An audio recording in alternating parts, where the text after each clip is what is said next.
Well, I'm way too loud and I'm way too proud, and I've been called a fool a time or two, because I drink and I smoke and I always have a joke about all the hell that I put myself through.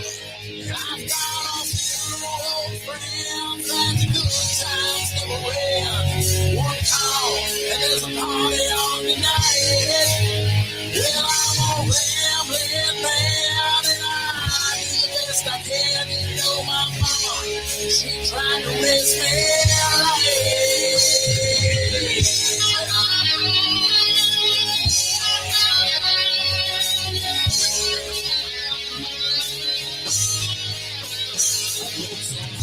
along the way, too many names for me to say. You know I never meant to do no harm. The bottle tried to wash away my sorrow, just to wind up with another in my arms. And I've been through hell and half of Georgia, and you know I need to warn ya. I've never been one to turn down a fight. I've got fire in my veins and trouble is my name. I have never been accused of being right, because it's gonna change me. I guess you need to know I'm living out is the only life I know. If you can't take the ride, I said I guess you need to go. More than you, I've got what it takes. Then welcome to the show. All right. Welcome to the show, everybody. Project Dark Corona podcast. Tonight, we're going live with Jason, Jeff, and Lee, and David is on the opposite side of the phone. What do you think about that? I know it. Yep. Well, I guess I have to do his spiel, you told me. Yeah. So I know I definitely can't do it as good as him, but everybody go to Everything Paranormal, Bigfoot, UFOs, Aliens, and Ghosts on Bigfoot to follow us. You can also get us on at Twitter at Project Dark Coro. And pretty soon, we got exciting things going on. Pretty soon, you can go to projectdarkcorona.org, and our website. You'll be able to hear our show. You'll get to go into the chat room during the show. You'll get to put up in a blog and everything. It's going to be a multifaceted website. It's going to be exciting. And this way you don't have to download a certain app to listen to the show or anything. You just go straight to the web page and see us. And tonight we're going to be talking with Kathleen Marden about alien abduction. Oh, it's going to be a good show. So Kathleen Marden, if any of you don't know, she is a leading ufologist, and she's been doing research since 1990, I think. Mm-hmm. She's been researching the nature of UFOs and the non-human entities associated with these highly advanced aerial vehicles. But if you don't know Kathleen, she is the niece of Betty and Barney Hill, mm-hmm. which is the most famous alien abduction. It's ever, basically the first documented yes, abduction in history, I think. She earned her BA degree in social work and was employed as an educator and education services coordinator while attending graduate school. She's a certified practitioner of regression hypnosis and the quantum healing hypnosis technique. Her interest in UFOs and contact began in 1961 when her aunt and uncle, Betty and Barney Hill, had a close encounter, an abduction in the New Hampshire's White Mountains. So she spent 15 years investigating the abduction case and continues to seek scientific analysis and compelling evidence. Yep. So we're going to bring her on now. What do you think, guys? Let's do this. We're going to talk some UFOs tonight. Abductions. Hello, Kathleen. Hello. Hello. Nice to be with you. Thank you for joining us. My pleasure. We've been excited to have this podcast. Great. So, David, are you there too? Yep, I'm here. Okay. I'm listening. I hope I didn't mess up your part too much. No, it was good. How's it sound on the other side, Dave? It's really different coming from this side. Yeah. I was going to text, but I'm driving, so I didn't want to do that. But I don't know if it was me or that music sounded a little hot. I don't know. Through my headset, it did anyway. We'll work it out. We'll get it balanced in. So we got Kathleen Marden, David. Yes, I know. This is ever since she's agreed to do the show and everything. This has been the one that I've been the most excited about. Getting to talk to you, Kathleen, and I know I was reading one of your books, the last one that you put out about about abductees and stuff like that, and I found the book really compelling. I don't think I've ever had an abduction case myself, but I don't know. Maybe I have. But when I was a kid, I had things that would wake me up in the morning, and sometimes I'm wondering if they're ghosts, like I think they were, or if they were something else. I don't know. But they would wake me up every morning about 3 o'clock in the morning, and so it was terrifying to me at 3 years old, all the way up till I was 5. When that, as long as I remember it happening, anyway. But the work that you do and stuff it's fantastic. And if you don't mind, can you kind of elaborate a little bit on like what Jason started when he was saying, how you got started with this? Was it directly correlation with what happened to your aunt and uncle, or was it your own abduction itself that kind of cemented you to start going down that path? I decided to investigate my aunt and uncle's case. Began in 1990. And the reason for that was that I had been reading newspaper articles, magazine articles, watching television programs, and there were individuals who called themselves skeptics who were telling a different story than the one I remembered. And so I thought, well, what's going on? Am I just forgetting what I know about my aunt and uncle's case?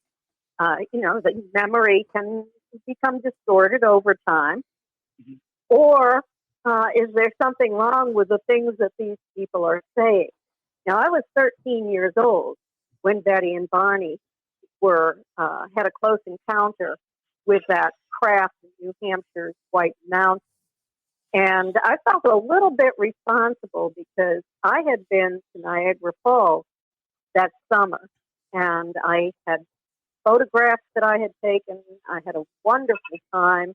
Betty and Barney lived 19 miles from my childhood home, and my grandparents lived across the street. That was Betty's mother. And Oops. the house at least a couple of times a week. And was showing them my photographs, telling them what a wonderful time I had in Niagara Falls. And Barney said to Betty, would you like to go there? Have you ever been? And she said no, she hadn't ever been there, and she would like to go. And so he then decided that he would surprise her with his trip when she had a week's vacation from her job as a social worker in the state of New Hampshire. And that was the beginning of what was the experience of a lifetime, and it really did change their lives forever, and my life forever as well. So just break in whenever you want if you have a question. No, the story. This story. I mean, the story is fantastic. Yes, it really is. They went to Niagara Falls, spent the night there. The next day, they were doing the tourist thing through southern Ontario. They stopped for the night 112 miles west of Montreal. Were tourists in Montreal and decided not to spend the night there. They were going to, but Barney got lost. All the signs were in French. He didn't know French, and so he. I just came back from Quebec. That's where I did my drop off, so I know how he feels. Oh yes. In high school, I made sure that I took French so that I would understand. So I think David was anyway. speaking some French this week. So anyway, they were driving home. They decided not to spend the night in Montreal. Barney found himself on the road that would take him home to New Hampshire, and decided to continue driving. And he and Betty agreed that if they grew tired, they would stop for the night somewhere along the way home. And they were just having a wonderful trip. They stopped and were tourists at a little resort town in Quebec, and then went down into New Hampshire. It was about probably 9:30 at night when they were in Colebrook, the most northern city in New Hampshire. You've probably been driving through there, David, if you went that way. Yes. I don't know. Yes. Yep, I did. Okay. So you might have gone by Howard's Restaurant in Colebrook. That's where Betty and Barney stopped and had a snack and coffee before they headed south through New Hampshire. And New Hampshire was familiar territory. They figured that they would be home between 2 and 3 in the morning. And so they just continued driving. The next city down is Lancaster. And both of them, I say city, but they're very small cities. You can drive through them in a couple of minutes.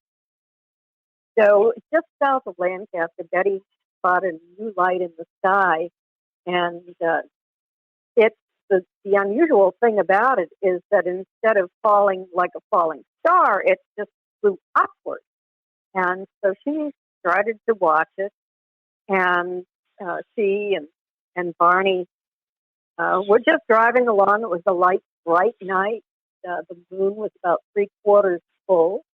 It was a just lovely night, warm for New Hampshire in September 19th. And this object ended up coming in closer and closer. They could see that it was a craft and that it was an unconventional craft.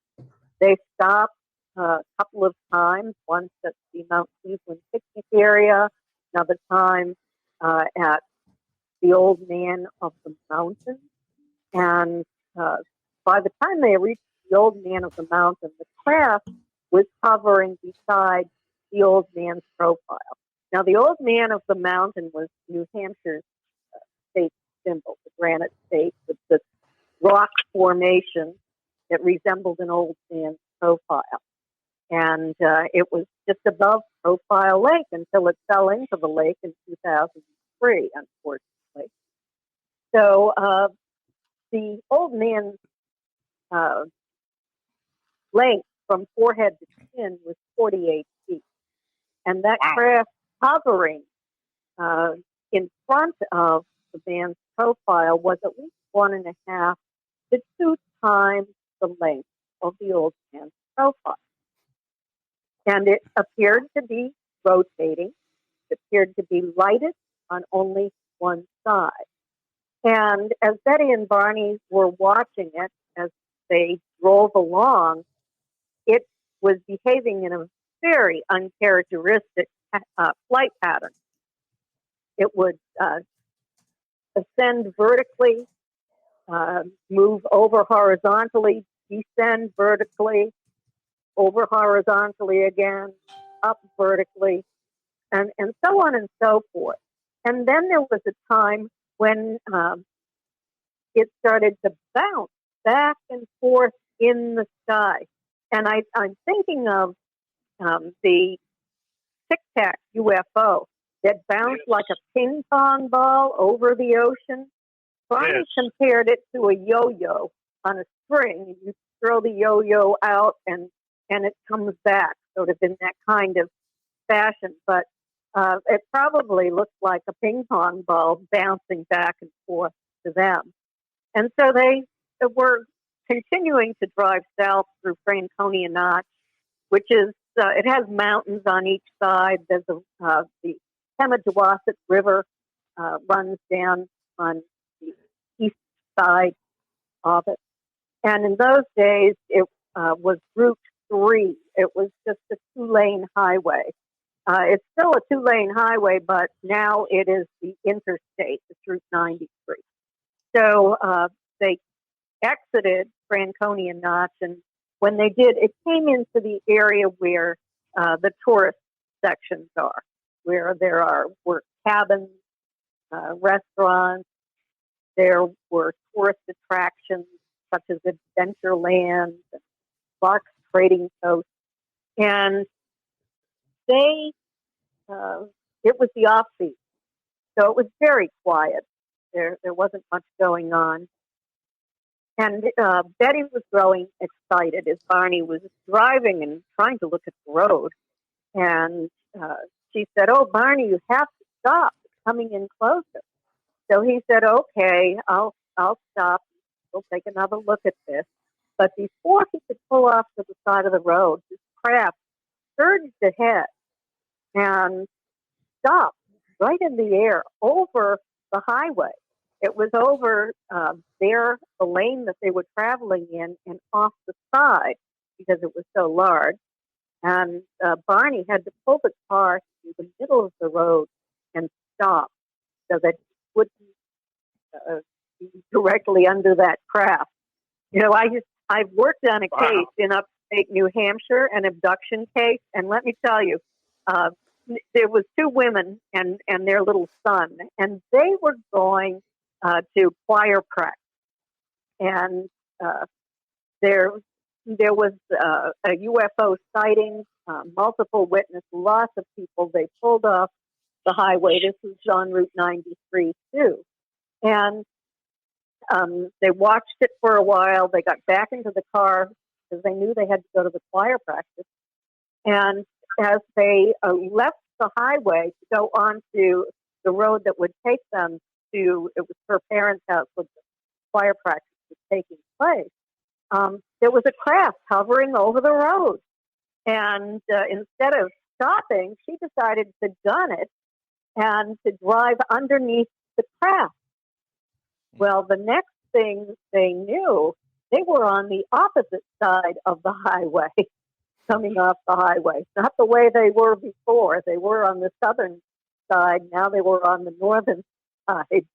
And the craft was still visible. They stopped at the garage and, without going into a lot of detail, a couple of hours had passed. Choir practice was over by the time they arrived. That's what I was going to ask. What did they have missing time? So they had 2 hours of time. Wow. They did, yes. So I have investigated a couple of abduction cases in New Hampshire. Do you think that could possibly be the same craft or the same, I guess, people or whatever it is, non-earthly intelligences that was operating that as what happened with Betty and Barney Hill? Like, they have a certain area that they like to frequent, and that's just their favorite haunt? Or well, that could be, because I have to tell you, I used to, when I lived in New Hampshire, I live in Florida now, but when I lived in New Hampshire, I used to lecture up in that part of New Hampshire, And so many people reported close encounters with UFOs and also landings of UFOs. So they were, I don't know if they were had a base in Lake Winnipesaukee or if it was off in the Atlantic Ocean. They're seen coming in and out of the water. But boy, there have been a lot of sightings in New Hampshire, in that section, and also in southeastern New Hampshire near the coast. So anyway, to get back to what happened to Betty and Barney, for those who don't know the details, Barney stopped the car, got out.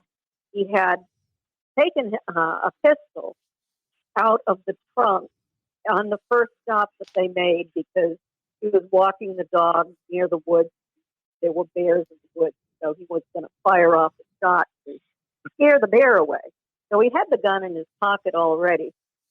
He picked up his binoculars, opened the door, and left the car running. He stepped out and looked up at this craft that was now, he described like a giant pancake, just silently hovering in the air. And Betty was still seated in the passenger side of the car. So Barney is looking up at this craft. He steps back for a better look, and the craft then shifts to an adjacent field to the east. And he walks towards that field across the road and stands at the edge of the road and looks up at the craft. And then he moves in nearer to the craft, which he could never understand why he did that. It went against all of his sensibility to do that. And so he, at this point, the craft was only 100 feet overhead and about 50 feet to distance. And so he's looking up through binoculars, and he sees figures looking down at him. And what he remembered immediately, this is before the missing time, what he remembered always was that they were dressed in black, shiny uniforms and that they were somehow not human. And all but one suddenly turned and went to a panel, and their arms went up, and when that happened, little red lights started to slide out of the craft on little fin-like structures, and something started to drop down out of the bottom of the craft. And it was, he thought, was it a rope? Was it a ladder? What was it? He didn't know what it was. But we know today that it's a carrier beam and that they were getting ready to abduct him. And he felt that he was.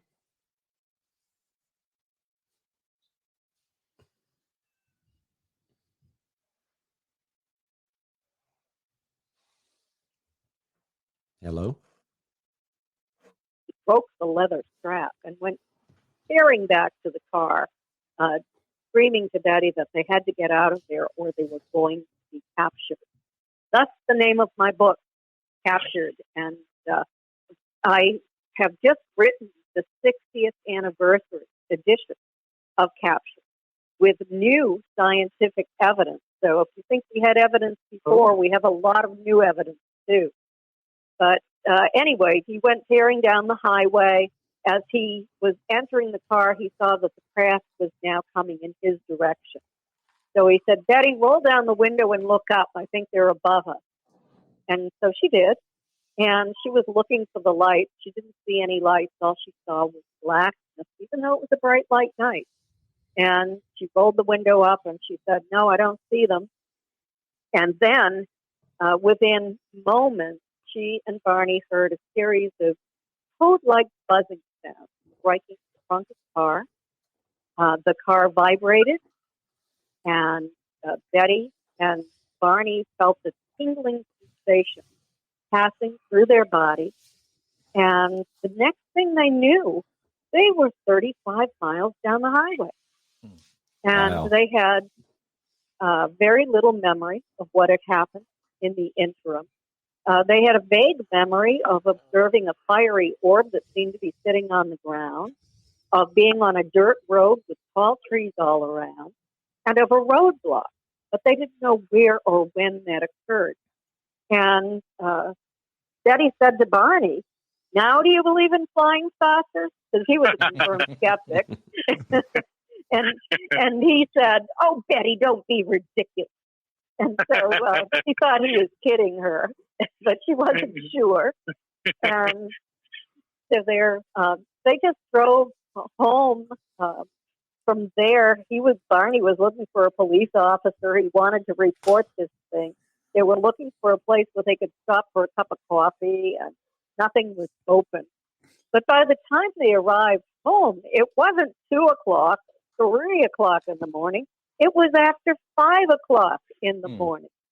And their watches had stopped running and never ran again. And Barney got out of the car. He went into the bathroom and checked himself out. And as he was taking his shoes off, he noticed that the toes of his shoes were so deeply scraped that he ended up having to buy new shoes. And he later found an explanation for how that happened. Betty had a problem with her dress. It had been in fine condition when she put it on the previous morning. And now it was torn from waist to hemline along the lining. The hem was torn down on one side, and there was a 1.5-inch tear in the stitching along the zipper, and a 1-inch tear is a thick zipper fabric itself. She had no explanation for how that had occurred.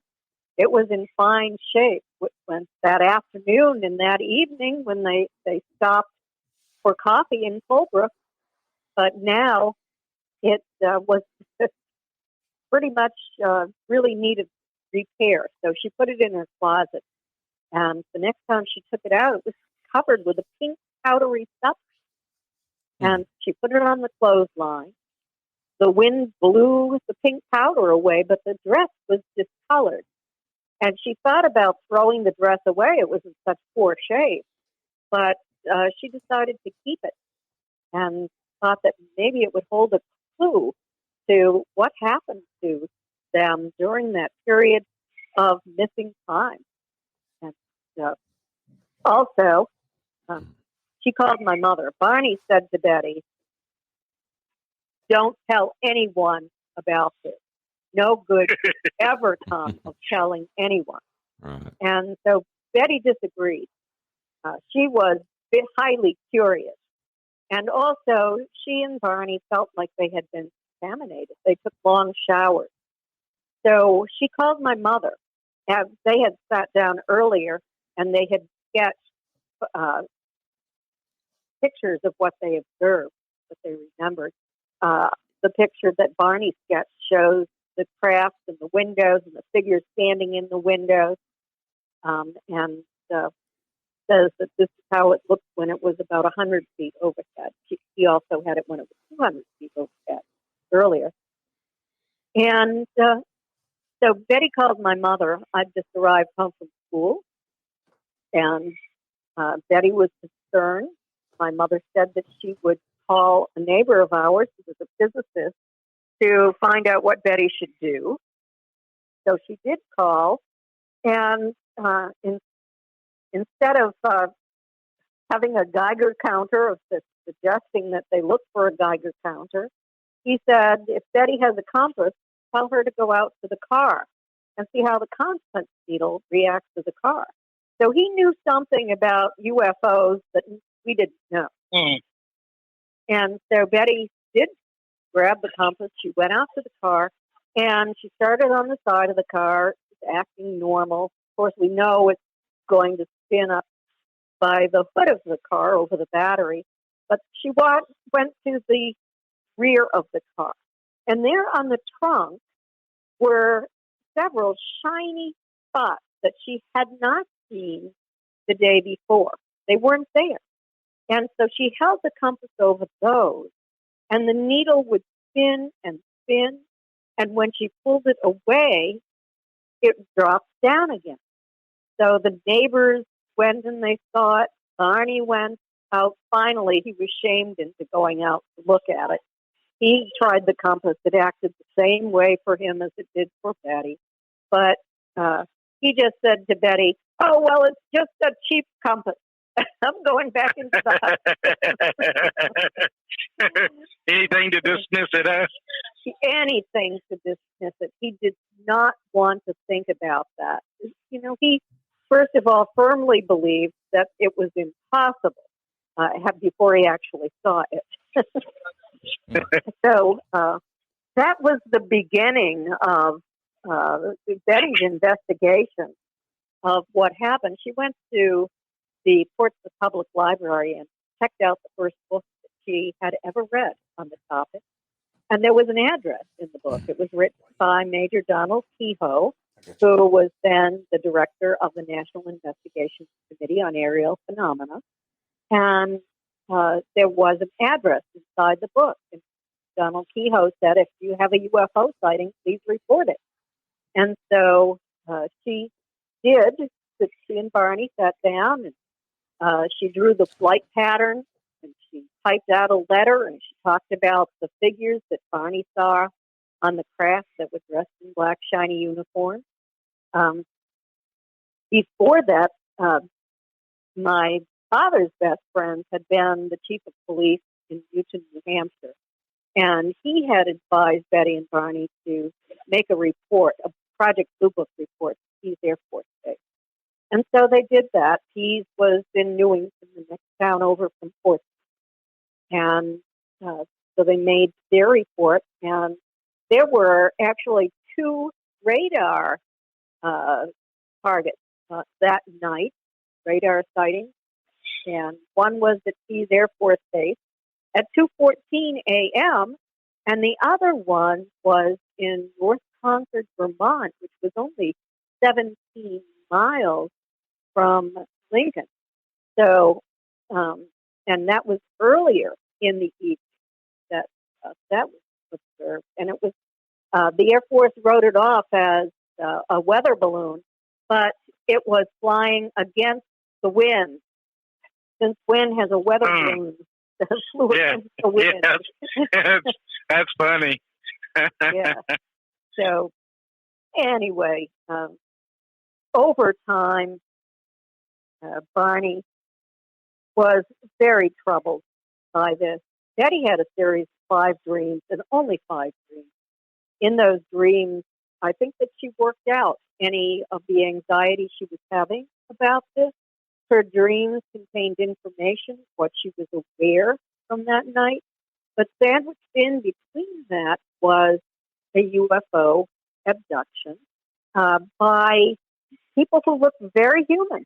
They had men, they were all 5 to 5.5 feet tall.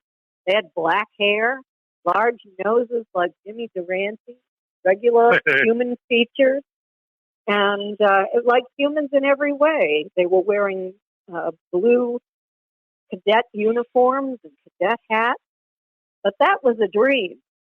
I think in this type of dream, what can happen is you're actually in a hypnotic state just before you wake up in the morning, and the way she was when she had the dream. And so she remembered, it's possible to remember what really happened, but mixed in with that, you can add some fantasy material or a little confabulation that to work through anxiety.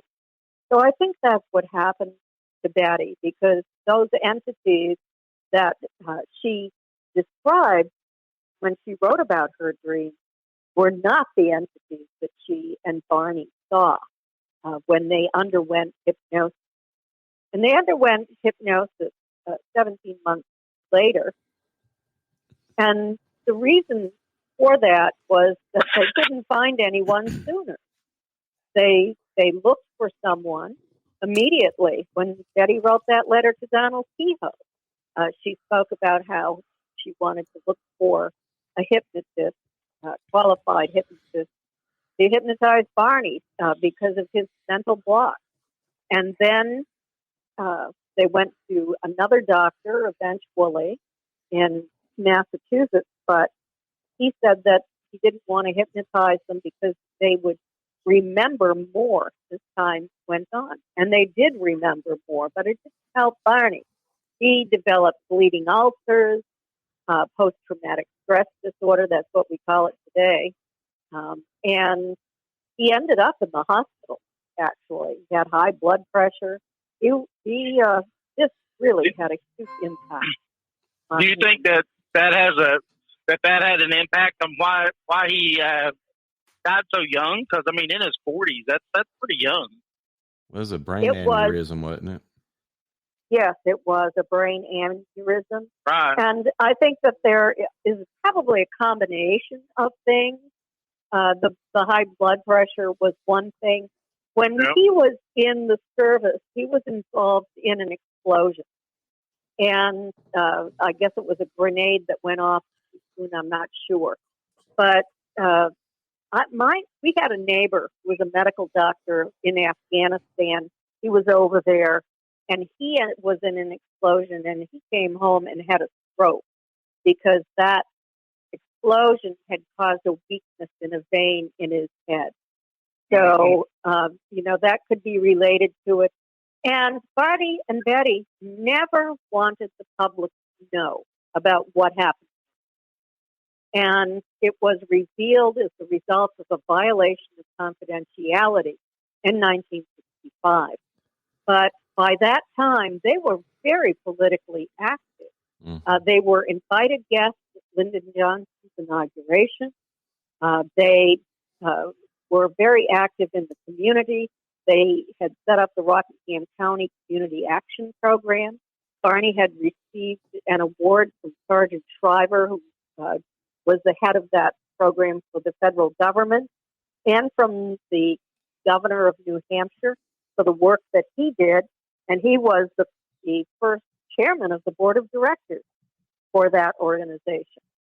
He was appointed to the U.S. Commission on Civil Rights. Barney was black and Betty was white. And so he was appointed and as a representative from the state of New Hampshire. And also, he did work for the Archdiocese of New Hampshire, Manchester, setting up a literacy program. And this was all part of the voting thing. In order to vote, you had to pass a literacy test in those days. So that was to help people so that they could pass a literacy test and vote. So they were very active, but they had the hypnosis before that. And they underwent 6 months, 4 months of hypnosis, 2 months of treatment after the hypnosis. And they remembered being taken on board craft. The fiery orb was there. The men were there standing in the road. They were taken from the car. Barney felt as if he was floating, and only the toes of his shoes were bumping along the rock. And so that's what caused the problem with his shoes. Betty decided to fight for her life when they were going to take her on the craft. She didn't know if she'd ever see her family again. She didn't trust them, even though they were reassuring her that they would not be harmed. They only needed to do a simple test, and then they would be on their way.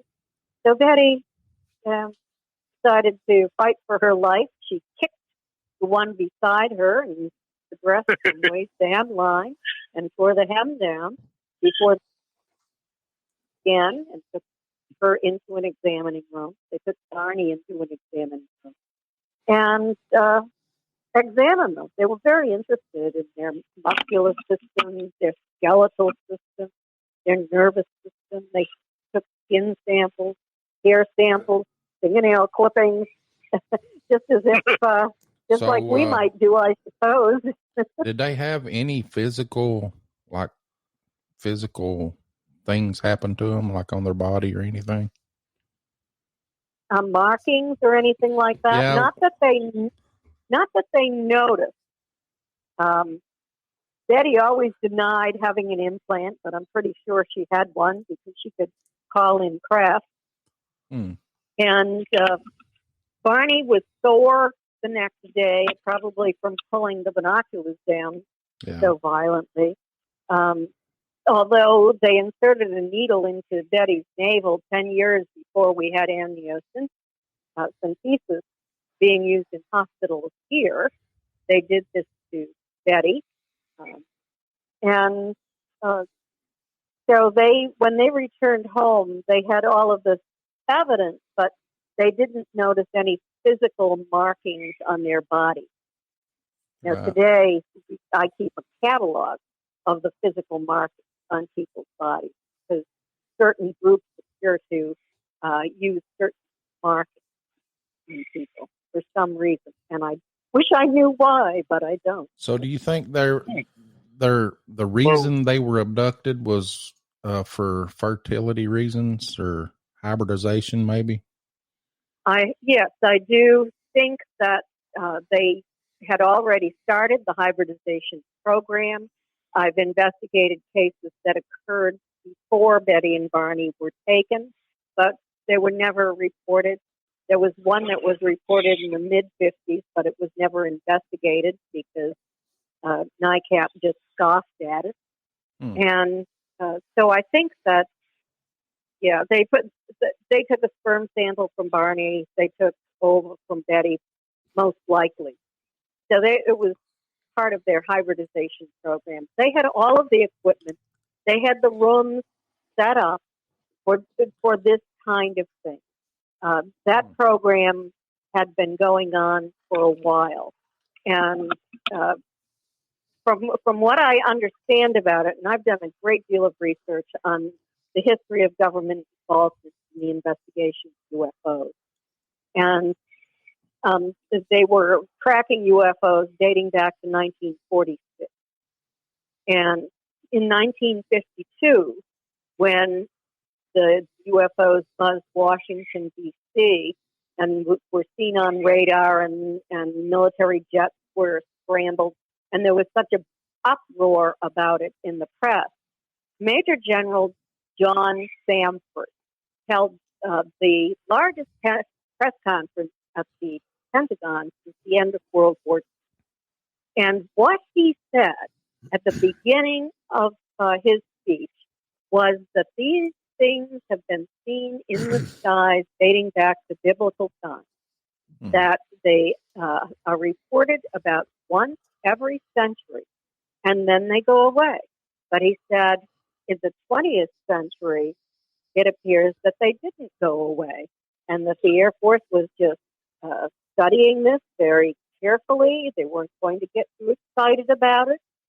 They had never heard anybody. So that's what the statement that he made. So they knew about it, but there was a concerted effort to really cover it up in 1953 and ridicule anyone who made credible reports. That was part of the CIA policy. So, but it had been going on a long time, and I have investigated cases dating back to 1950, and also to the mother of that woman. I wrote about it in my book, The Alien Abduction Files, with Steve Stoner. And it was Steve Stoner who was taken for the first time in 1950. And her mother, I interviewed her mother before she passed away, and she was taken when she was a child, too. So this was going back a lot of years. Okay. And is that the one where... Go ahead, David. No, go ahead. I was just wondering if that was the case where they took the DNA samples from the girl and they put them away until we could get, better technology to see what it was, and it come up like something other than like human? a reptilian, a lizard or something. I've read that somewhere. Oh, yeah. That was Terry Ling that happened to. I also investigated her case, but that's not Denise. Okay. Terry was the Florida MUFON state director for a while. She's moved to Kentucky, and she's on MUFON's board of directors. And she is also MUFON director of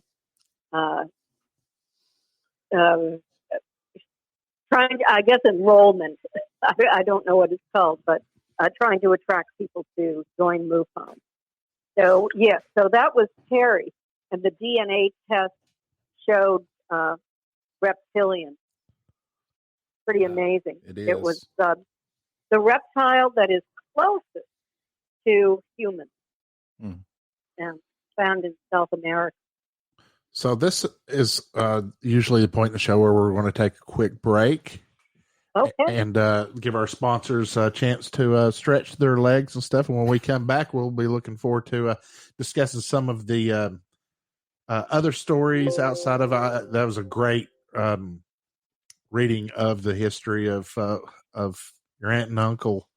Not many people get to actually hear that in person from someone who has actually had firsthand account of that story. Yeah, it's totally different than what you see on TV or.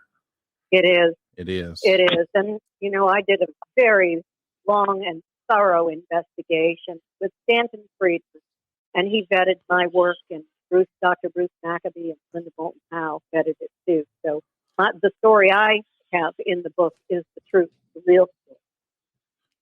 So we're going to take this quick break. Don't run away. We're going to put you on hold again. And right after this, we'll want to, I think we're going to start hitting questions in a little bit. We're going to also take some callers after the break. Okay. And so just stick around. We'll be right back. Okay. Come on.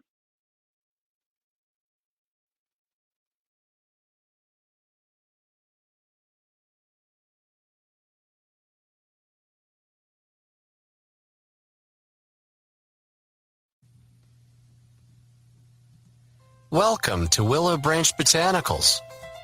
Natural, healthy alternative products.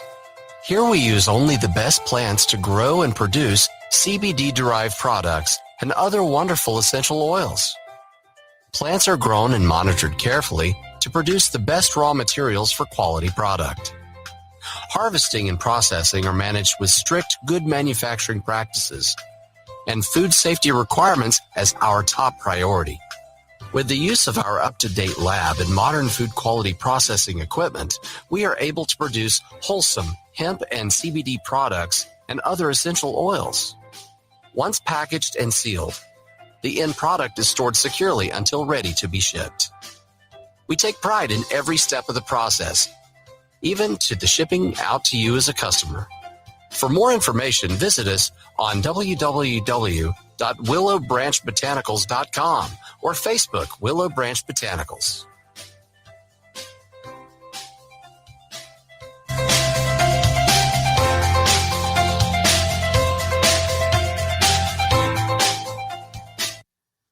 Hey everybody, this is Matt Sieber from EastTennesseeBigfoot.org. You're listening to David and Jason at Project Dark Corona Radio.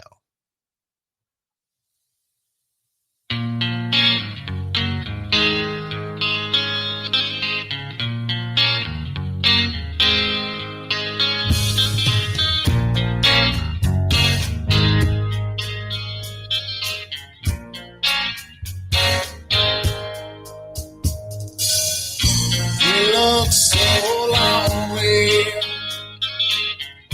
that's what you do.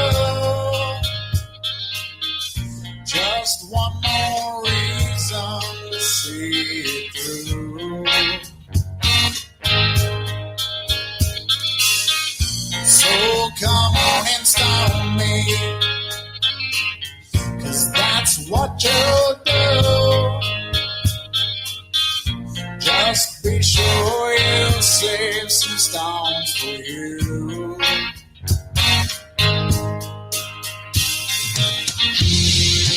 Don't call me tonight, I'll be waiting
truth.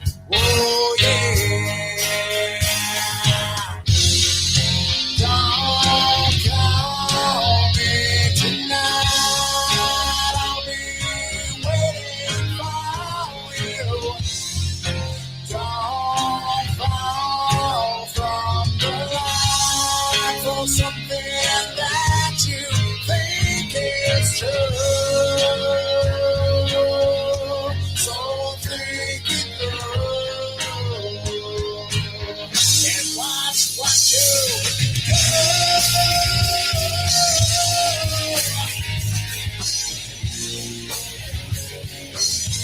'Cause I'm watching you.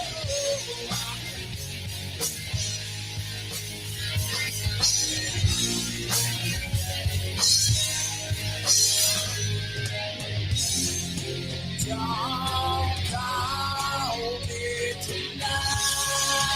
I'll be waiting for you.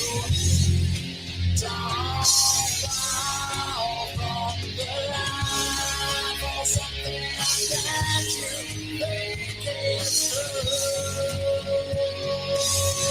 So think it through. Watch what you do.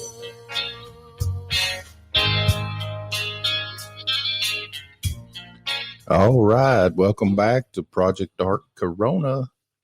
We're talking with Kathleen Marden about UFOs and alien abduction.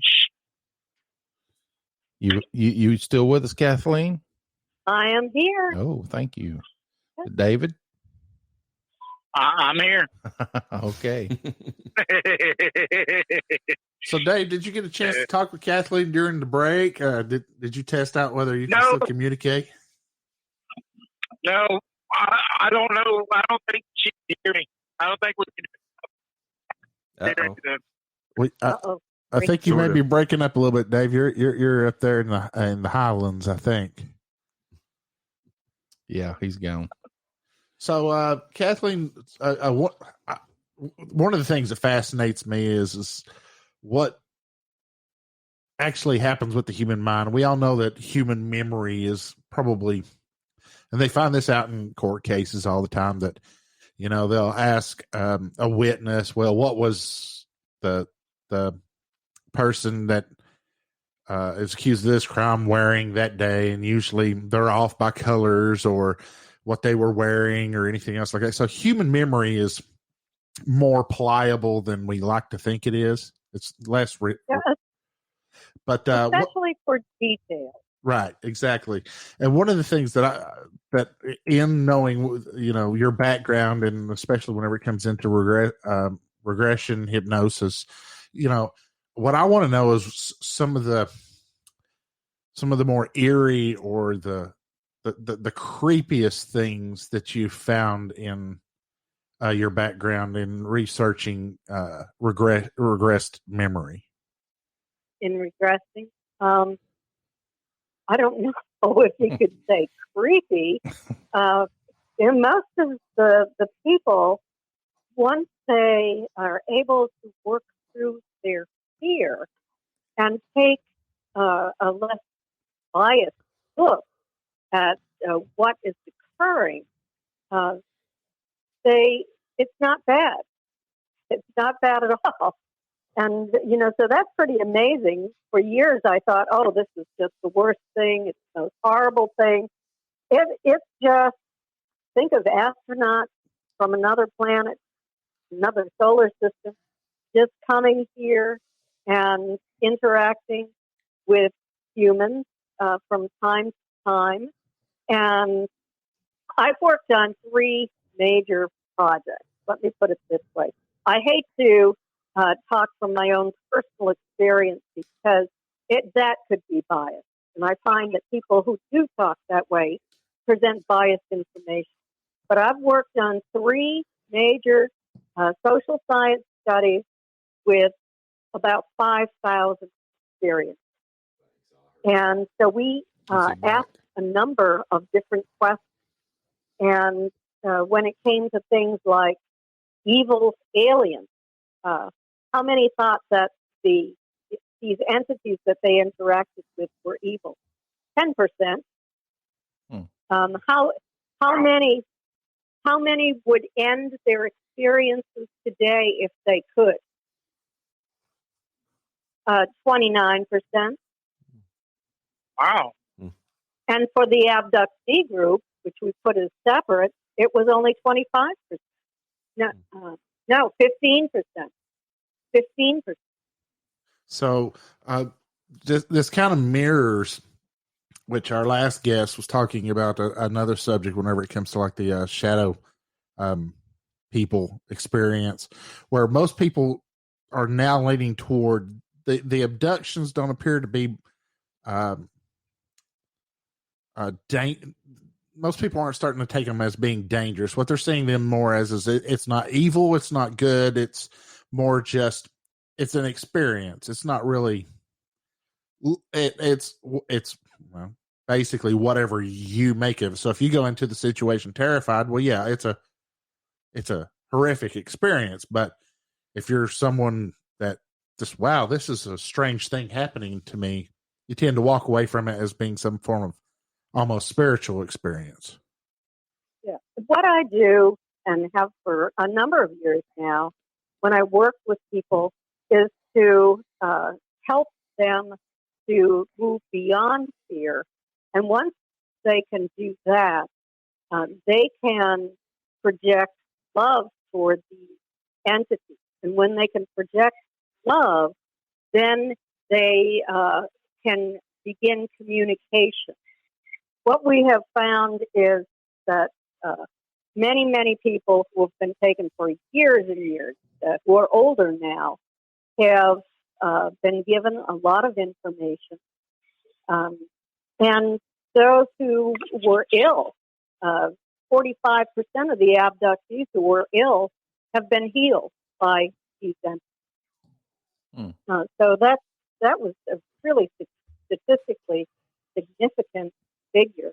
I wrote about in Extraterrestrial Contact, What to Do When You've Been Abducted, about all sorts of cases, ranging from really scary, because not only were there ETs involved, but there was demonic activity as well, and also angelic activity. But in the case where an experiencer had a good experience, he had been visited many times, he had collected evidence, he had an implant removed from his body, and now he had been diagnosed with lymphoma, and the nodes in his neck were huge, wrapping around to the back of his neck. He had been scheduled by oncology to go in for surgery. And so I said, he was very frightened, and I said to him, try talking with your entities. Send them telepathic messages and ask them for healing. And I said, are you a Christian? He said, yes. I said, well, pray too. That can't hurt. Cover all the bases. And I said, yeah, and I'll do the same thing for you. And so probably 2 weeks later, he got in touch with me, and he sent video that he had captured of an orb. It was a beautiful white orb with a baby blue halo around it. It slid down the wall in his bedroom, flew across the room like a butterfly, hovered over his body and put down iridescent tendrils, and then dove down into his body. He then fell asleep, and he slept for 12 hours. And when he woke up the following day, the nodes were no longer visible. By the time he went in for surgery, they removed 4 necrotic nodes. They were not cancer, they were dying. So that was pretty amazing.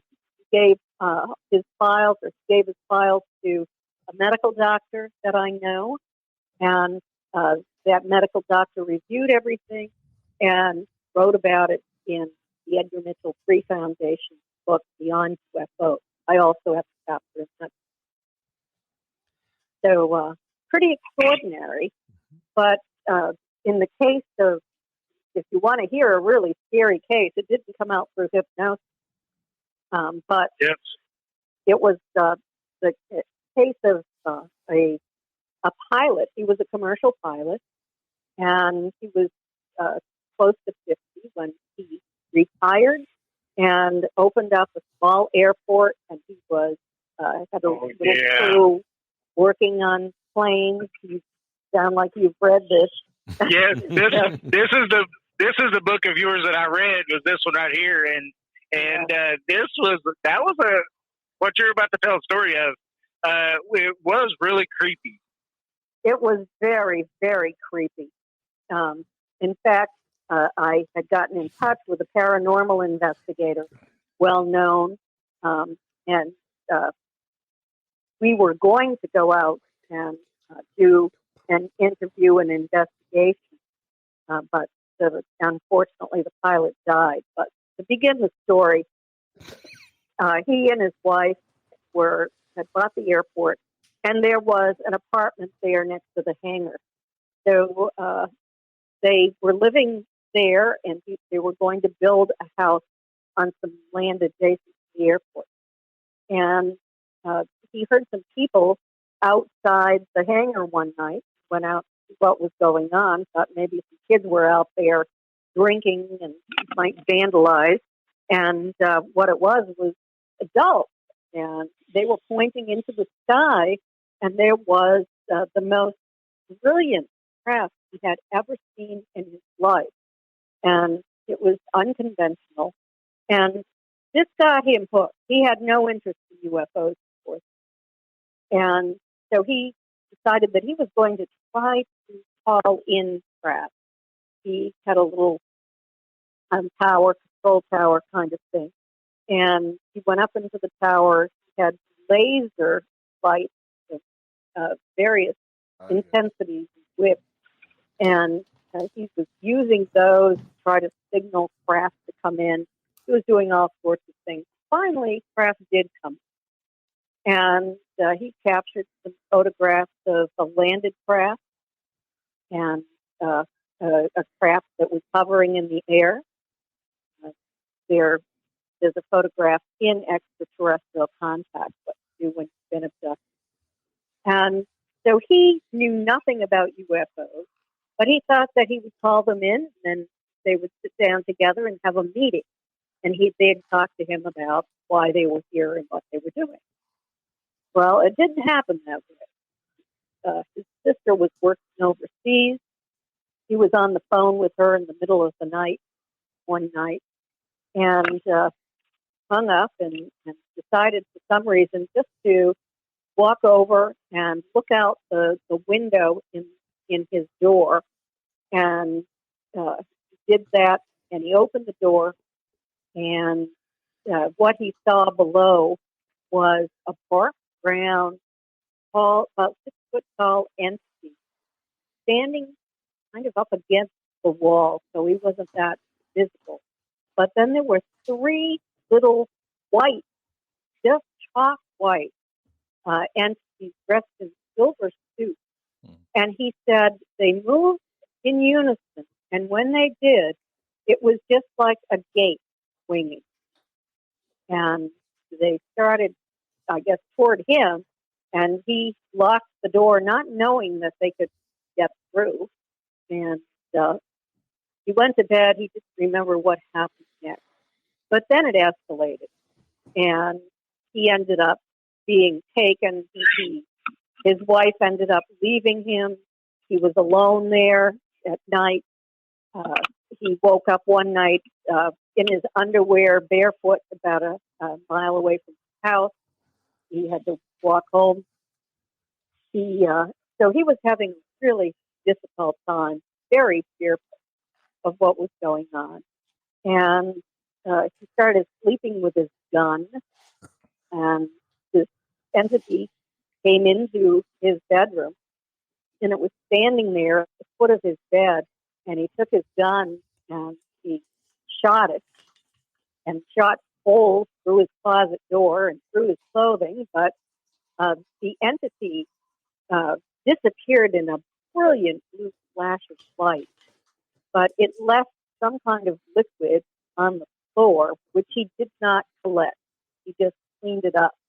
I wish that I had been investigating his case at that time so that we could have gotten that sample and done DNA testing.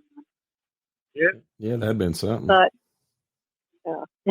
so he ended up moving into a different bedroom, putting boards over the windows, handcuffing himself to the walls when he went to bed at night. That worked for a while, but then he was taken again. And other things were happening. Really awful, demonic kinds of things. Mm. He would have what was probably an abduction from time to time. But then he had these entities that seemed to be around, who one night he was at his desk doing paperwork, and he received 3 deep scratches down his chest. He wasn't wearing a shirt. Hot. And it took about a month for them to heal up. Wow. There was, I believe, demonic activity. He took a photograph of what appears to be like a wolf, maybe, or I don't know exactly if it's a wolf or not, but it was pretty mean looking. He took a picture of what appears to be what he believed was an angel, like a light being, with a darker entity behind it. He felt that she was protecting him from this evil entity. There was also unusual activity, like you hear, that happened at the Skinwalker Ranch up in Utah. Time shift. He and his mother looked out the window towards the runway one day, and instead of seeing the runway, they saw a grassy savanna with mammoths grazing. So there were woolly mammoths. Yeah, this was next to a Native American reservation, just like up in Utah. And so it was kind of a skinwalker kind of thing, apparently, with all sorts of weird things going on. The whole floor in his hangar split open, and what seemed like molten lava started to come up through it. I had a photograph that he sent of that. It was just really weird. He finally got sprayed by the two men who were working for him, and he went outside because the craft had come in and it was hovering above the ground. He walked up to it, stood on his toes, and touched it. And when he did, something sprayed out and covered him with whatever it was. He went in and took a long shower. They all stripped down and showered. And then the men left and never returned again. So this is a problem that we face. The good thing about these lower vibrational entities is that you can have them detached. You can go to a paranormal, like a demonologist who can detach them. You can go to a shaman who can do it. Exorcists, or a Catholic priest or exorcist can do it. There is actually a paranormal clergy who does this kind of work, and they're very, very busy doing it. I understand it's really picked up. And so you can just get those kinds of things detached. And I had one myself. I was working with a man trying to help him. He was convinced that he was having an alien abduction, but it was happening all the time. And, the aliens don't do that. They're researchers, they're scientists, that kind of thing. And they're busy. They don't visit the same person day after day after day. That's attachment. Something is attached. So I was trying to help this man. He believed he was being taken to underground caverns where really horrible things were happening to people. And there was also he was a born-again Christian, and there were like missionaries down there. It was very, very anti-Christian what was going on, and murders and all kinds of horrific things. And so when he told me one thing that occurred that I'm not going to repeat, it was so horrific. It was shocking. It just revolting to me. I just couldn't tolerate the very thought of it. And when that happened, I had this tingling sensation that just moved out of my body. And I thought, what is this? Like my life force is moving now. And then that night I went to bed. I normally sleep very, very well. I was suddenly not able to fall asleep well. And then I started having body aches and pains that I didn't normally have. And eventually, my personality started changing, where I'm not a person who swears a lot. And I was beginning to use that as my part of my regular language after maybe 2 weeks or a month. And then this thing started talking to me in my head and said, you're going to die soon. Why don't you just do it? And when that happened, I knew. I mean, I've never had things talking to me in my head except for ETs or my mother after she died, father after he died. But that was it. But this thing was evil. And I had it removed. As soon as that happened, I got in touch with a friend that I know who can do this kind of thing and had it removed. It was gone overnight. It was gone. And so that was a huge relief because there are these lower vibrating entities that can attach to anyone. There are also extraterrestrials, and they might be from different dimensions. They either use technology to come through closed windows, through walls, and I know how crazy that sounds to people who don't know the science of it. My Aunt Betty used to argue with me all the time. She'd say, when somebody tells me that they've been abducted through their roof, I tell them that I want to see the bill for the repair of the roof. So she didn't believe it at all. And but I did talk to 3 theoretical physicists about this. And what they told me is that theoretically, everything has a vibrational frequency. Nothing is absolutely still. Right. And also that 99.9% of the atom is empty space. And so they said, all you have to do is line up the frequency, that vibrational frequency, and that phase, so that, and when that occurs, atoms can interpenetrate. And so a person can pass through a solid surface because it's sort of at a higher frequency. The way I think of it, let me explain it to make it very simple. I think about the molecular structure.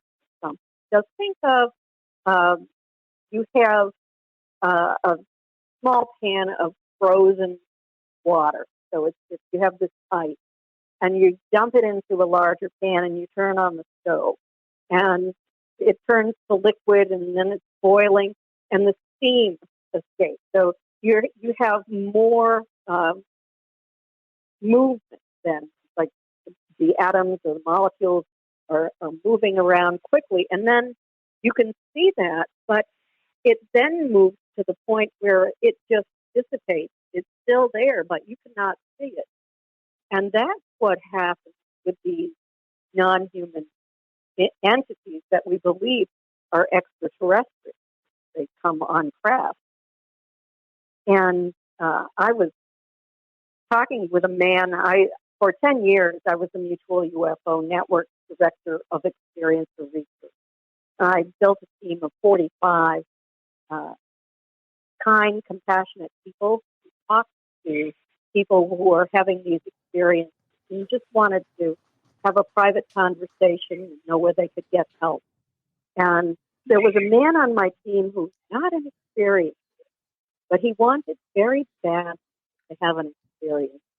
And he had investigated the case. He lives out in California.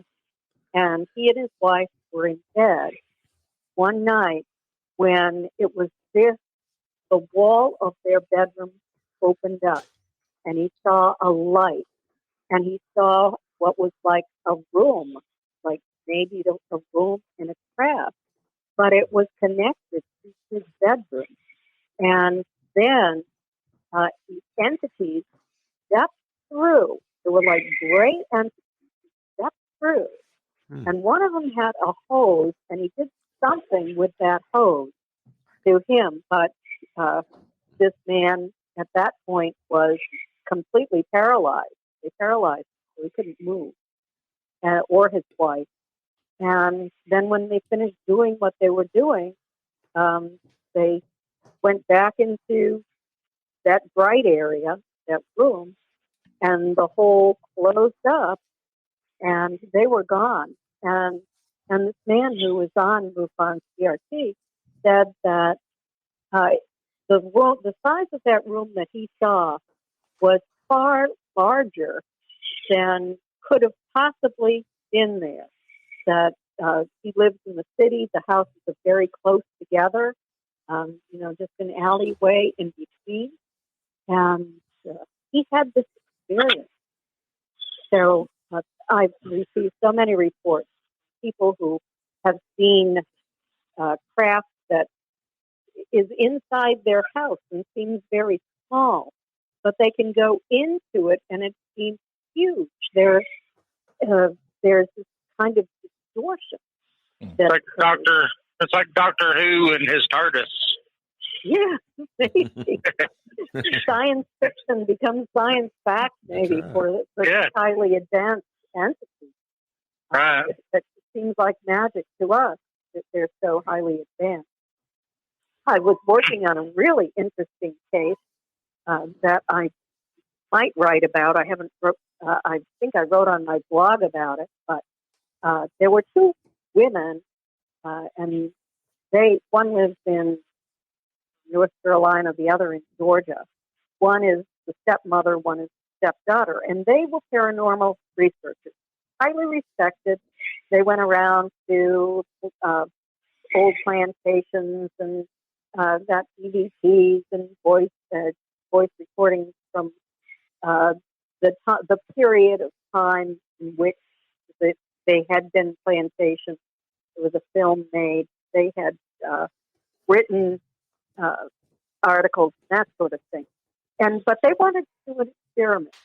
They wanted to see if they could capture EVPs of these non-human entities, extraterrestrials. So I arranged for them to go to the home of an experiencer. And this was a verified experience. The case had been investigated by several, and I had interviewed him early on. So they went, they set up the meeting, and they had their equipment all set up. They had a video camera that they left running. And the three of them are standing out there, and they see what appears to be a bright star that's growing larger and larger beside the moon. And so they're watching it as it grows larger and larger. And the next thing they know, it's gone, and they just kind of reeling back and forth, feel nauseated. They've been holding equipment in their hands, and they no longer have it in their hands. It's on the ground behind them. They pick everything up. They go into the experiencer's house, and his wife says, "Where have you been? Where did you go? I've been looking for you." And they had just simply disappeared. And so that was very perplexing. What had happened? They were missing 1 3/4 hours. Wow. So the two women ended up driving home and then just very slowly started to examine any evidence that they had. And they had EVPs. And then on the film, on the video camera, they had non-human entities that were just, there was like a blue, almost a purpley blue beam of light that was just horizontal across the screen. And there was one photograph of what appeared to be a female. She was dressed in kind of like a skirt or dress. And she wasn't completely materialized. The upper part of her body was, and her legs and her skirt were, but where she was still in that beam, you could see through her. And then she dropped off that beam and became solid, and I think larger, as she moved towards the ground. There was another one of these entities who was sitting on the ground and appeared to be very small. Then he lifted up and bent his knees and glided across the screen, like he was flying. He had like a backpack on his back, and I think that's what caused him to be able to fly. He had a blue light, one of those beams, in one hand, and he had a white light, kind of like a flashlight, in the other hand, and he kept looking back and forth and moving the light back and forth as he was moving. And I think that they were there to abduct these people, but the people didn't know they were there. Wow. And then there was another one who ended up, there was a huge flash of light, I guess, from the craft, and it was standing right in front of the camera, and it was wearing a black kind of a accordion pleated suit. The sleeves on the suit were accordion pleated, and it had some kind of headgear on. It looked like it had kind of a chiseled nose, and could see a little bit of the eyes, but could not see the rest of the face because of the headgear that it was wearing. One of them, the one that was flying, had something across his forehead that appeared to be metallic, and it went up at just straight up, and then back over the top of his head, and that, I don't know, what, some kind of guiding system or what that was. And I'm going to actually be lecturing on all of these things at Roswell, New Mexico, over the 4th of July at the Roswell Festival. Both Betty and Barney, and my second lecture is going to be on the non-humans and showing pictures and some video that some of the abductees that I've been working with on these different cases have actually been able to collect, which is pretty amazing in my mind. And these are real. These are credible people whose cases have been investigated. We believe that they really have been abducted. So I'm looking forward to that. That sounds like fun. I might actually be off during that time, maybe. So, hey Dave. Hey Dave, we're going to have to cut in. We're going to have to let the sponsors run real quick. Hold on. One second. Ask your question. That way we'll go ahead and take advantage of you breaking in there. But my question was going to be when. Do we have like anything definitive on why they pick certain people, or what it is that they're looking for in certain people? Because you can search the net and you see all kinds of things, right? Bloodlines or whatever type of blood you are. They look for specific things and stuff like that. But have you noticed anything along those lines? I have in our studies. Do I have time to talk about that, or do you need to take a break and then I come back and talk about We can take a break and then come back and talk about it, I guess, if the guys have to take one. Sure. Sounds good. More right after the break. More right after the break with our special guest, Kathleen Marden. Now a word from our sponsors. All right.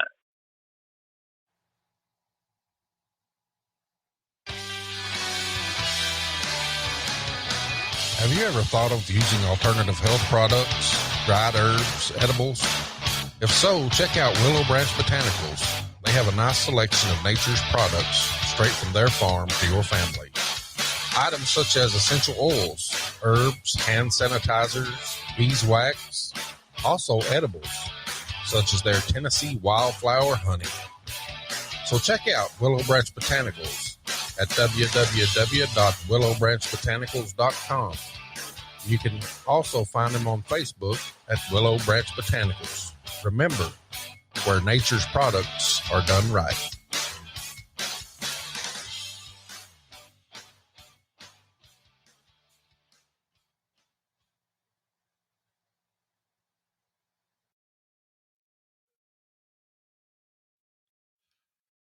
Hey, this is Jeff Reagan with the band Catalyst.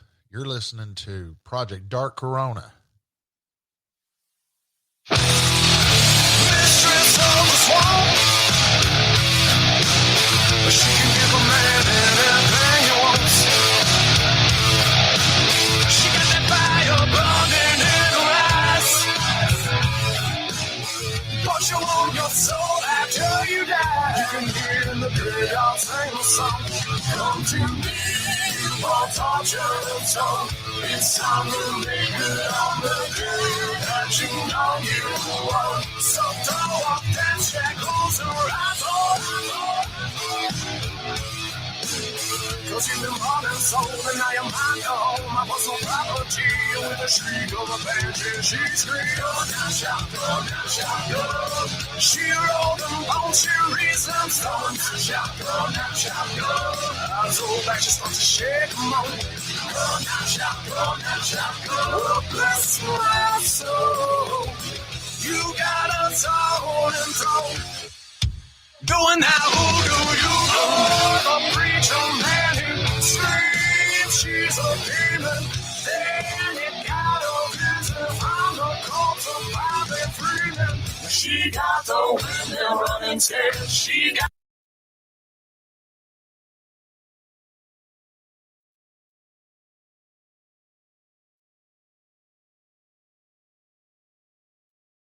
the man on their knees, champagne dance, my preacher man. Now no one's seen him here we. Now there ain't nobody that knows where that sheriff went. But I'm guessing he found that preacher man and said, go now, shout, go now, shout, go. She rolled them bones, she reasons, go now, shout, go now, shout, go. All right. Welcome back to Project Dark Corona. Hello. That was one of the bands we like to play every now and then called Mississippi Bones. Oh, yeah. You can go to our website and check out. There's links for, if you enjoyed that, you can check out their music. Also, you heard Willow Branch Botanicals. You can go to our website and click on their banner and it'll take you to their site where you can order all kinds of good stuff. And if you put in Dark Corona at checkout, you get 15% off. So that's always a good deal. We're going to bring Kathleen back and finish up the discussion that David had raised a few questions. David, if you want to recap what you asked, so we can get the listeners in line. Well, I just asked a question if during Kathleen's the time that she's been studying this and researching all this stuff, if she has found like any kind of correlation that they're looking for, like if they only try to go after specific people and what that might be. Well, thank you for your question, David. You had mentioned bloodlines, and yes, we did ask about blood type because a lot of people have said that people with Rh negative blood are more likely to be taken. I can't say that that's true, but I can tell you this. 15% of the general population of the United States is Rh negative. Yep. But among those who are experiencers of ET contact, it's 32%. So wow. it's significantly elevated. But still, the majority are Rh positive. So it can be either, but an elevated percentage of Rh negative. There are certain characteristics that experiencers have, and what I have been able to gather from years of studying and doing original research is that these entities are concerned about humans. They're concerned about our behavior, our warlike behavior, and our development of nuclear weapons. And it appears that they came when they noticed that we had detonated nuclear weapons, and that they decided to hang around because they have told experiencers time and time again for years on end that we need to stop this danger of nuclear weapons. And we know that craft have hovered over nuclear bases, and this has gone on for a very long time as well. They can shut down the nuclear weapons. They can take them offline, or they can put them online, like they did in the Soviet Union years ago, and really scared a lot of people. But they're trying to make the point that this is really bad, and what they told a Navy admiral and a Canadian CIA. No, he wasn't CIA. He was the Canadian UFO guy, scientist for the Canadian government.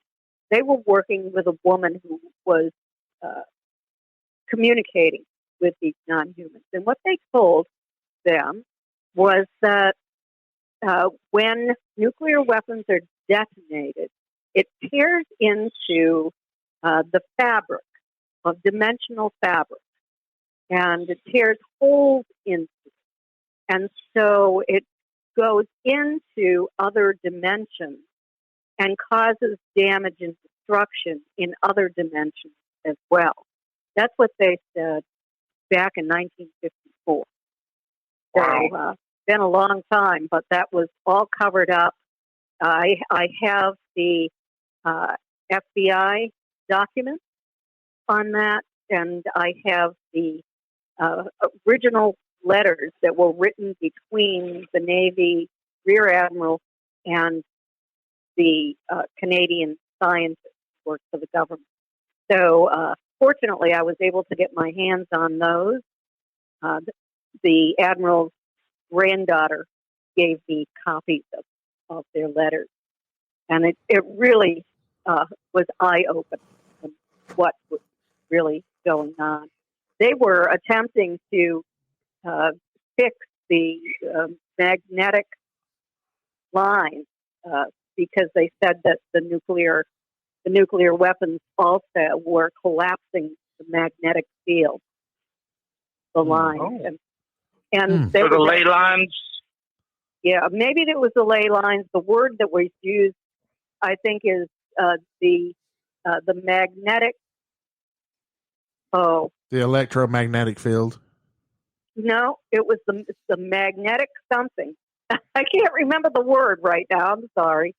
Is it like the magnetosphere around the Earth, the one that helps keep the? It was probably more like radiation. the ley lines, but Gotcha. but they said they were collapsing that. I don't know if it was the magnetosphere.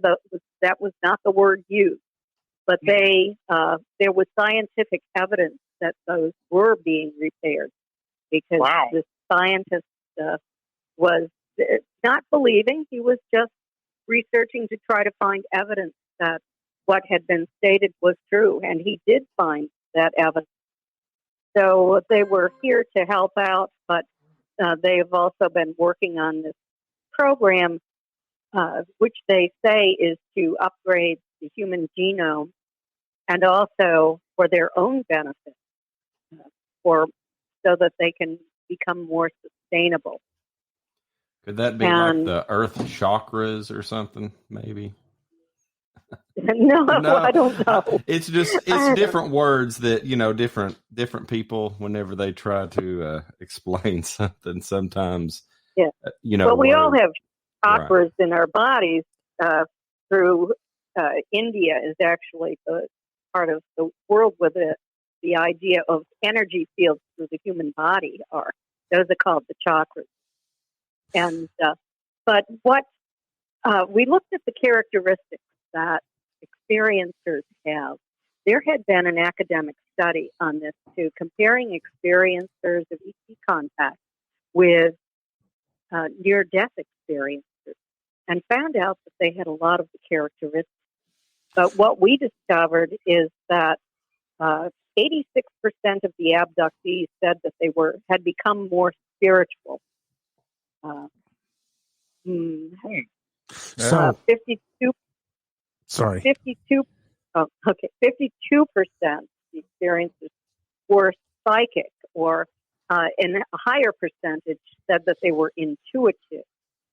They had become empaths, meaning that they had a psychic sense to know what was going on in another person's body, or to experience it as if it were their own body.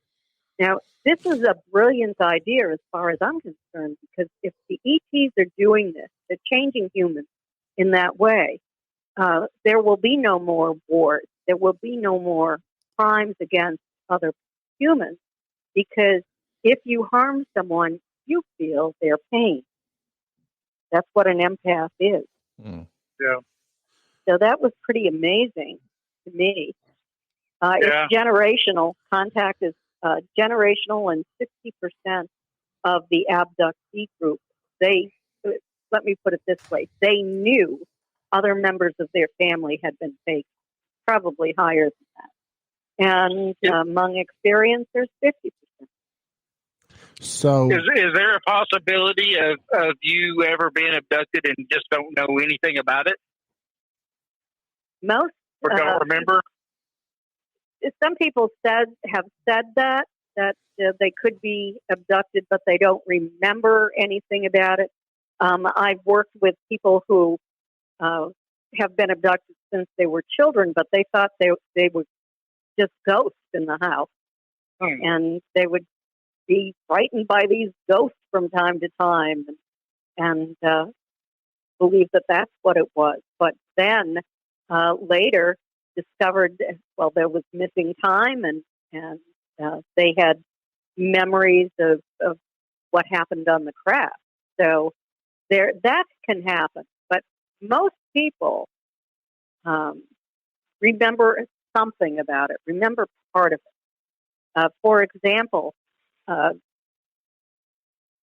of the abductees had observed UFOs at 500 feet or less away from them. And also family members, same percentage of family members had. So at least having a close encounter with UFOs, having very strange dreams, finding highly unusual markings on their bodies, that sort of thing. But it's probably, if you have never seen a UFO, if you've never had any of these weird dreams, if you've never experienced being awake and then being paralyzed when you were fully awake, and if you have never woken up with these very strange markings on your body, you're probably not an experiencer. The reason I ask is, like, I had some weird things as a kid, but, on my left forearm, I have something that I could feel that's in there. It doesn't feel like it's part of my body. Of course, there's no scars, no nothing there, but it's almost like a disc shape. and I can literally, and I've done it for people before. I can literally pinch it and flip it up and feel the edges of the sides of this disc shaped thing that's in my arm. How large is it? I would say about the size of a nickel. Wow. Maybe a little bit smaller. Uh-huh. Are you aware of Terry Lovelace? Are you aware of who he is? I don't think so. Yeah, he was, he's retired now, but he was a prominent lawyer. He was the Attorney General in, I think it was American Samoa, and he was the Assistant Attorney General for the state of Vermont, but he's a lifelong experiencer. And he has a large kind of implant like that that showed up on an X-ray, and it was in his leg. So I always thought that they were very tiny, but I think that these insectoid types are using the larger ones. The grays are using very tiny ones. So sorry, have you tried using a magnet, a very strong magnet, and holding it over it? See how it would react? No, I've never done really anything to it except for just wonder, what the heck it is. When you play with it, do you hear any tones in your head? I get that sometimes just for no reason. Okay, and not tinnitus, not ringing in the ears. No. Yeah, I don't have tinnitus or nothing. And you was talking about empaths. It's really funny, but sometimes someone will tell me that they had something happen to them. They won't tell me where exactly it happened, but that something happened to them, and I will get a pain in my part of my body, and I'll ask them, "Was that in your right foot, or was that in your where?" And they're like, "Yeah." It's just, I don't know. It's just weird. Well, you have some of the characteristics of an experiencer. Yeah, there's a possibility that you are. I have no memories of anything like that. I don't know. It's just weird. So yeah, we're in the last 10 minutes of the show, and we had already. Yeah, we're sitting at an hour and 50 minutes. We had a question from the chat room. We wanted to share with us from Sherry Michaels Perry. She was wondering what makes certain areas hot spots for visitation or maybe abductions. Well, I have been studying this for a while, and it appears to me that those areas where there are a lot of abductions are near deep bodies of water, along the Great Lakes, along the Atlantic coast, Pacific coast, around Florida, where I live. There are a lot of abductions here. So it seems to correlate with deep bodies of water. So I suspect that they have bases underneath our ocean. I can't prove it, but I do know that craft have come in and out of the water. They've been observed by many, many people, including the military. The military, which brings on another interesting question that someone was asking. So, where do you think we are? What do you think our current standing is? What is happening in the world with the fact that the government and the Air Force is starting to release all of these videos and changing the name of UFO and actually leaning more toward what we would we're on. Do you see that we're on track for disclosure? Well, I think that we're in the process of soft disclosure with the Navy's video of the Tic Tac and the gimbal. They had 3 videos now that the Navy has released. They have stated that they are their radar video and that they don't belong to us. They have looked for anywhere else in the world. They don't appear to belong to anyone in this world. They currently defy our physical laws if there was a human inside that craft, flying the way it does, ping pong ball, or they can hover for hours at 80,000 feet. They can drop in a couple of seconds to 40,000 feet vertically. They can drop to 50 feet above the churn in the ocean and bounce back and forth like a ping pong ball over another one that is under the water that is larger than an aircraft carrier. Yes, so we know that. Yeah, go ahead.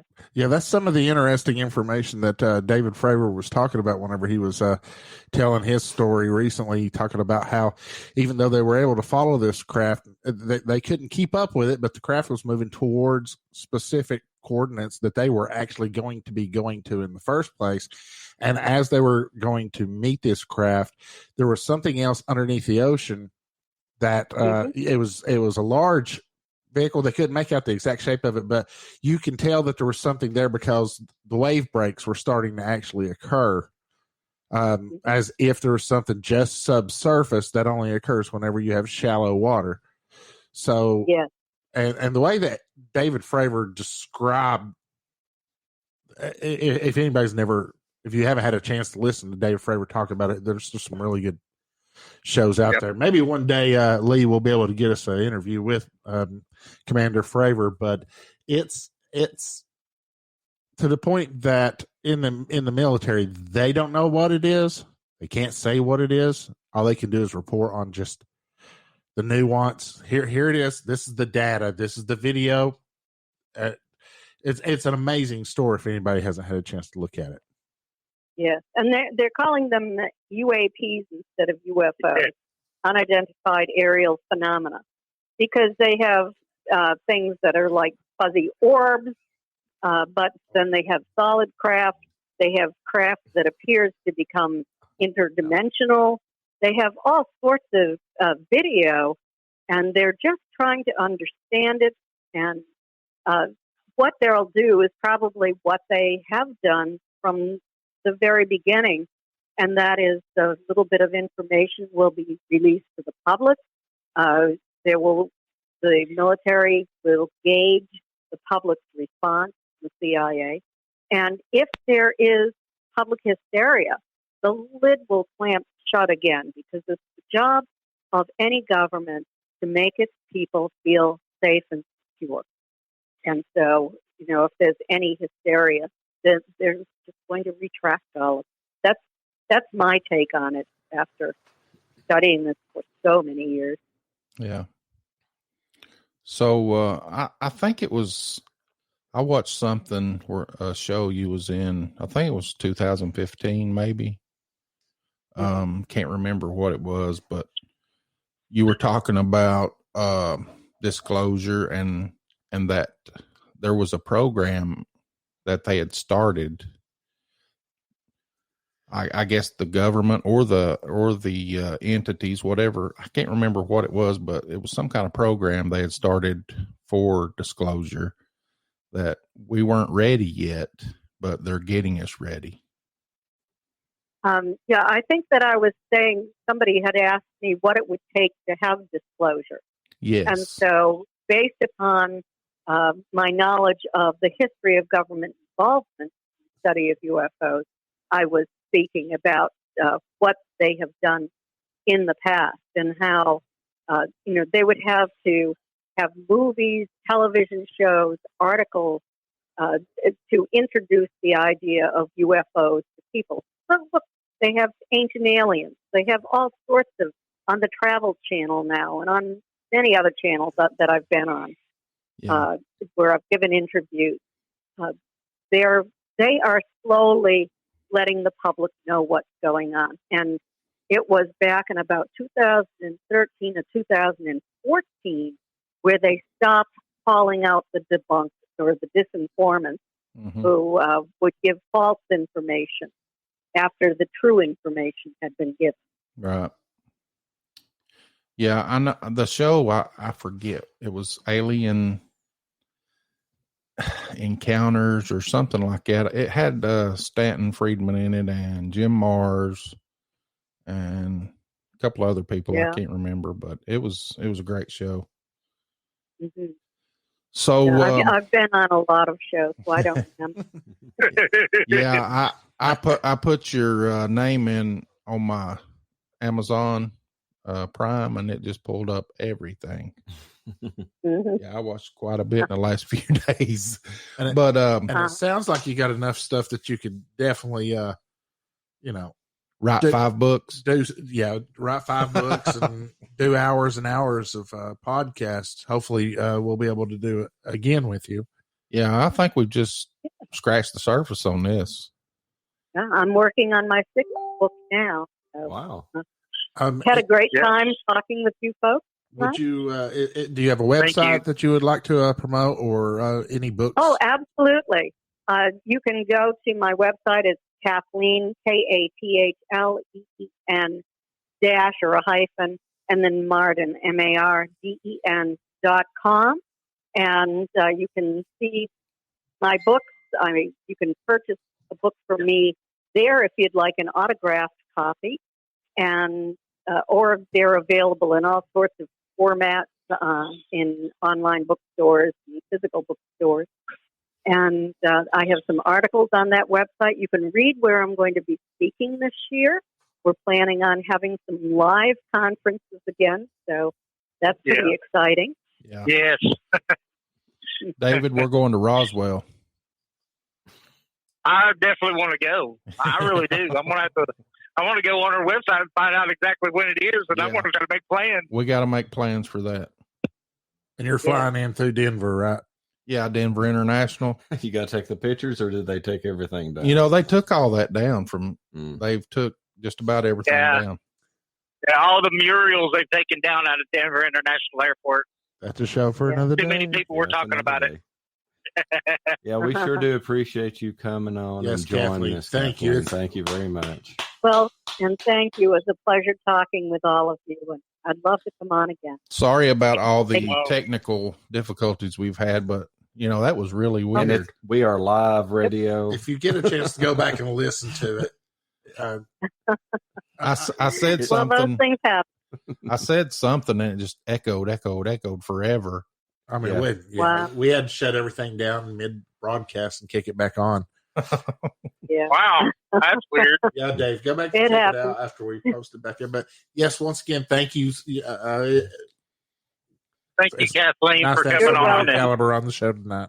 Hey, and we're definitely going to Project Dark Corona is going to get one of those autographed books because we have a collection of books. Yes.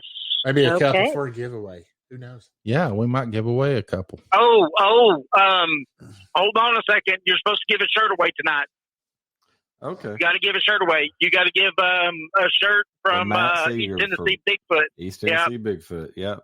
Yeah. You got to do that before the end of the show. Yeah. Okay, we'll do that here, but we're going to let Kathleen go. Go. She's a busy woman. Yes. Thank you, Kathleen. And we really appreciate you. I hope to talk to you again soon. Bye-bye. Okay, bye-bye. All right, that was Kathleen Marden. That was awesome.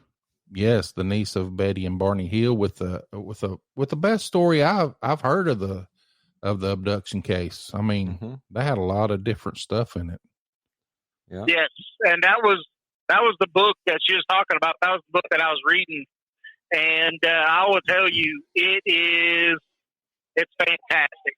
You know, the story about the guy where he had the landing, you know, his own landing strip and all that stuff, and his own little airport, and that was one heck of a story. When I was listening to it driving down the road, going, "Oh my Lord!" So the giveaway. We need to start making some rules. The giveaway. Well, it's like with any radio show or anything. It needs to go out to someone other than us or people close. You know what I mean? That live with us, so that way other people get a chance to win stuff. Well, I've only got one on my mind right now. She's been in the chat room all night asking questions. I think she knows who she is. I think I know who she is. I got to know. Who is Hold she? on. Here we go. I got to know, man. It's coming. It's coming. I'm psychic. I'm psychedelicing it. And the winner is Sherry Michaels Perry. She's Yay. always in the chat. I mean, she's had the most comments tonight in the chat room. And we love her, and she's a patron of ours. Yep. And she just won the East Tennessee Bigfoot shirt. How about a big round of applause?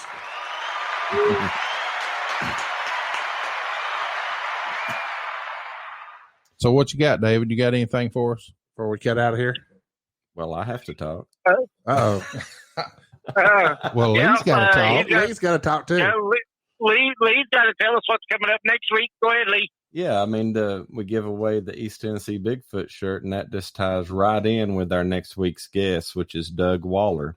And he's going to be talking about Bigfoot sighting investigations, because that's what he does. Sort of like what Kathleen does. She goes, investigates stuff, goes to places, gets people's stories, writes them down. He's got 5 books out and stuff where he's wrote stuff down. It started with Standing in the Shadows, Hidden Encounters, Screams in the Night, Bigfoot Reports, and his newest book is Silent Forest, More Bigfoot Mysteries.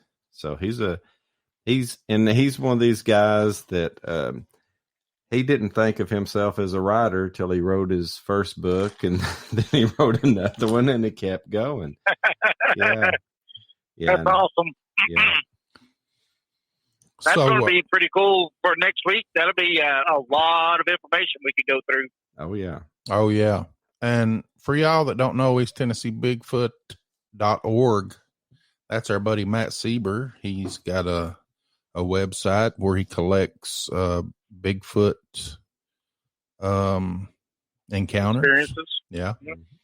And check him out. He'll also be at the Bigfoot conference. Oh, yeah. With us.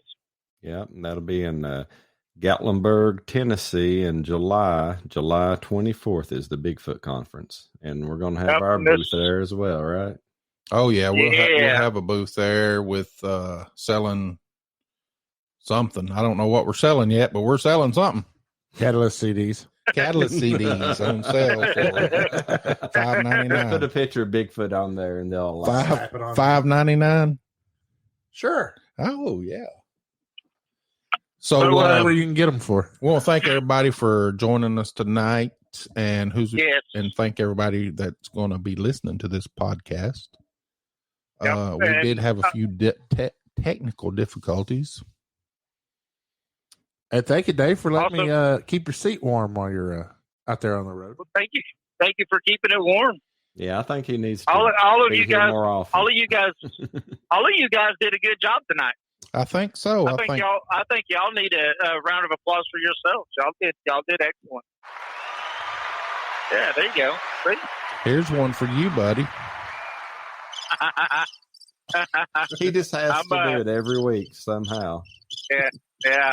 Oh, what'd you say, David? I see how it is. I can't hear you. Yeah, I'm sure. All right, we're going to play the intro for the outro and hold on. Okay, hold on. One second. I know you didn't get to talk. You didn't get to talk a lot. No, I was just going to tell everybody just to remember to come to the website projectdarkcorona.org. Hey, I think our boys messed our Spreaker up because we're not on Spreaker right now. We can't simulcast because it done funky things. So maybe it was something they was doing. I don't know, but it could have been some extra dimensional activity. Yeah, they didn't want to talk about disclosure and stuff. Yeah, that's a show for another day. That's right. But David, go ahead. Now go ahead, close it off. No, talk about the website. So just remember to go to projectdarkcorona.org right now. you could go on there and, check out all of our past shows. But, in the future, just keep coming back because it's going to change. You'll be able to log in. It'll be a free login. But once you log in, you'll be able to not only see our past shows, we will have our future shows. And also in a chat room, like was mentioned before when Lee mentioned it. But we'll also be able to blog, also post pictures and videos and all kinds of stuff. It's going to be very interactive. Anything that we're talking about, we can drop a link specifically into the chat while we're going, and you can go and look at it yourself. And anyone in the chat room can also drop things in there for us to interact with as well if there's something on the same topic that we're working on that week. Yep. Yes, Sherry, you can post pics and stuff. That would be great. Hey, Dave, I will make one last suggestion before we go. I would make sure that you have the rights to be able to yank anything out of that room instantly if you have the need to. Yeah, I don't know exactly how that'll work because I don't even know if we could do that before. Right. Just beware of what you may invite into your house. That's the worst part of it all. But right, All right. So remember, we're having Doug Waller next week, Bigfoot investigator. Going to talk to us about some Bigfoot sightings, and we're going to play the intro for the outro. And have a good night. Have a good night, everybody. Good night, everybody. Good night. Oh, wait a minute. Good night, folks. Special thanks to our special host, Jeff Reagan and Lee Price. They really helped out a lot tonight because I am not Stretch Armstrong. Glad to help. Thanks for having us. And thank you, David, for your commentary. All right. You're welcome. All right. We'll see you later. All right. Y'all have a good night.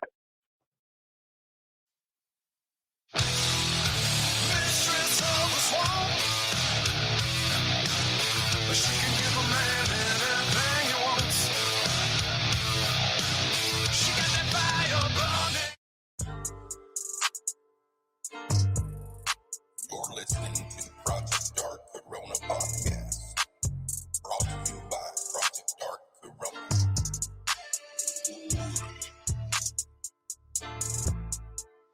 Coming to you live from an undisclosed location, deep within the Appalachian Mountains, bringing you the unknown with your hosts David Reagan and Jason Scott. You're listening to Project Dark Corona Podcast.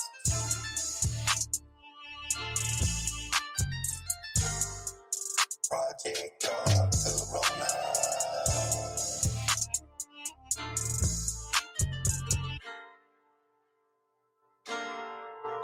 Join us. Project Dark Corona.